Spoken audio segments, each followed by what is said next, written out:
Hello again. Chapter 2, Terry Kottman, Module 2, Introduction to Adlerian Theory, Individual Psychology from Partners in Play.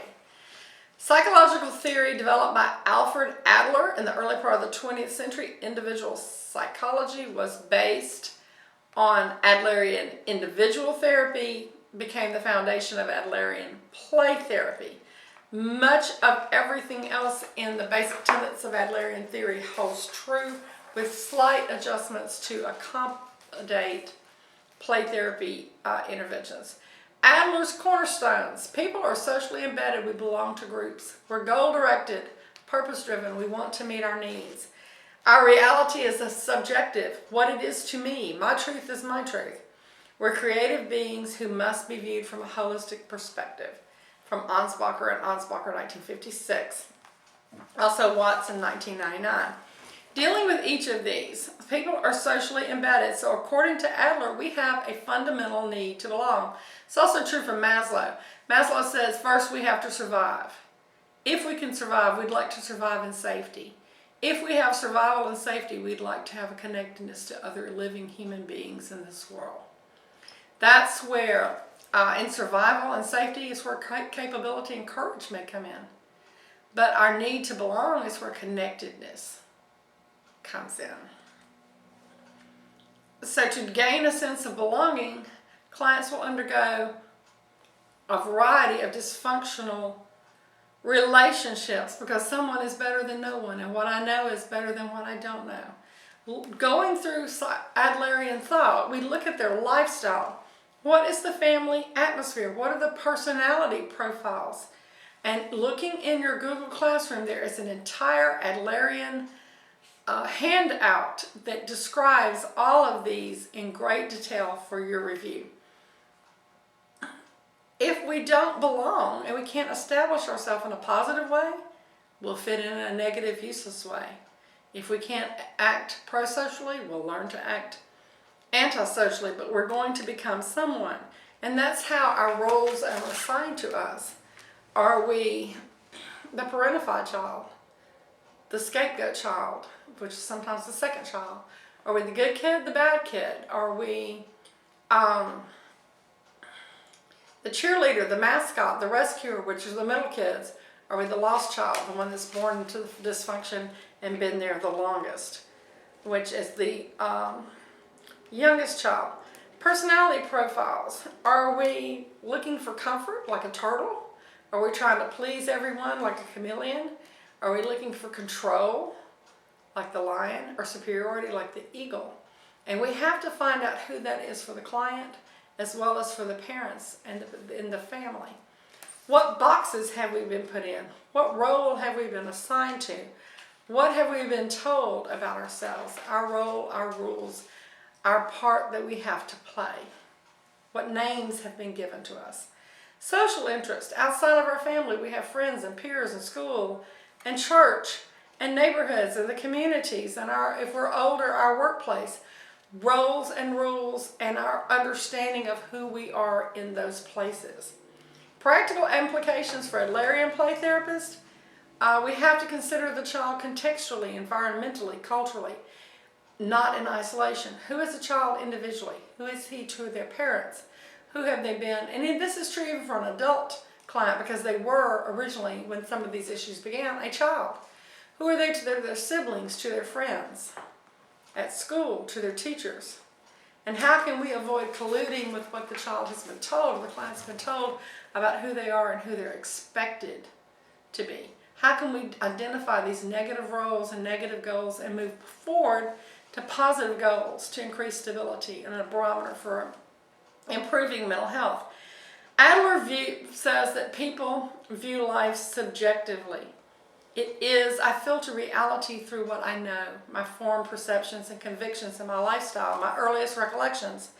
And because of that, and because of observations I may have a system of mistaken beliefs about myself, others, and the world. Self-defeating, discouraging, private logics that have come to become part of my belief system. I am the bad kid, so I might as well be the best bad kid I know how to be. Feelings of inferiority. I always miss the mark. I'm not capable. I wasn't able to be the A student. And I might have a reaction formation to that by a superiority complex, that I will prove that I'm not inferior by making sure that you understand that I'm superior in every possible way. Either side of the spectrum is unhealthy and unbalanced.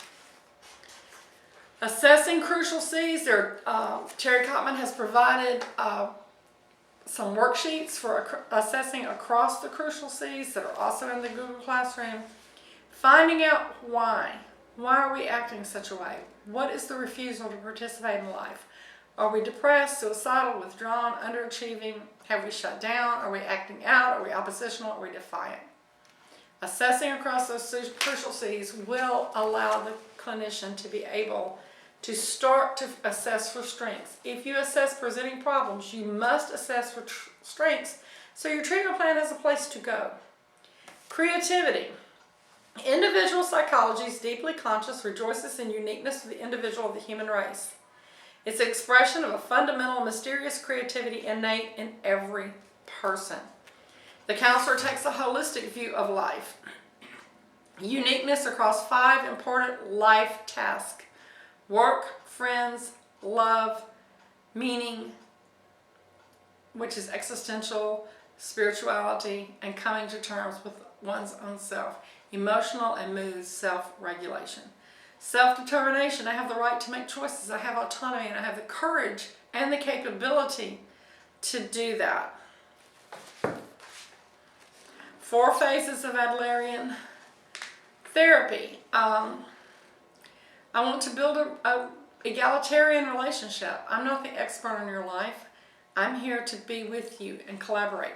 Explore your lifestyle, gaining insight in your lifestyle, and reorienting and re-educating the client. According to Mozak 1995, some major goals of Adlerian therapy are to help clients enhance their social interest, overcome feelings of inferiority to have normalcy or to approximate normalcy, reduce feelings of inferiority and find positive ways to deal with them, make changes, change negative mistaken beliefs about themselves, others, and the world, alter negative motivation, gain a sense of equality with others, and become cooperative, contributing members of society.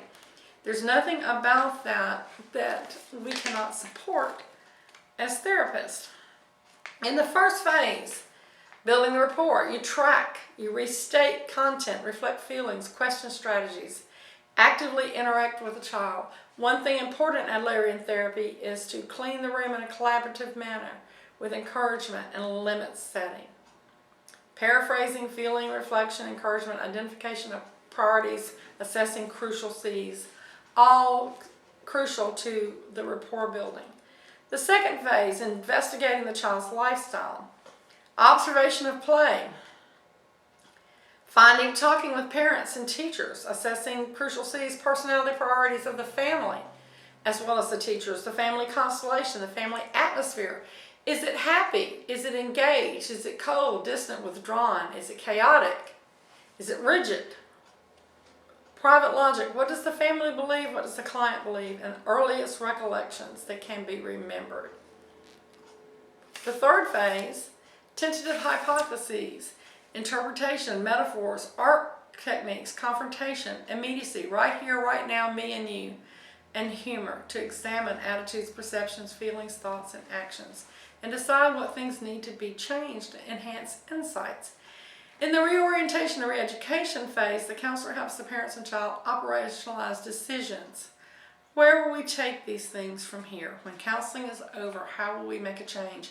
They're learned in a linear fashion to teach them, but they operate in the playroom and in the client's life very much spherically. And so, please go back and read the chapters, look at the resources in the Google Drive as you go through this chapter, and we will reconvene.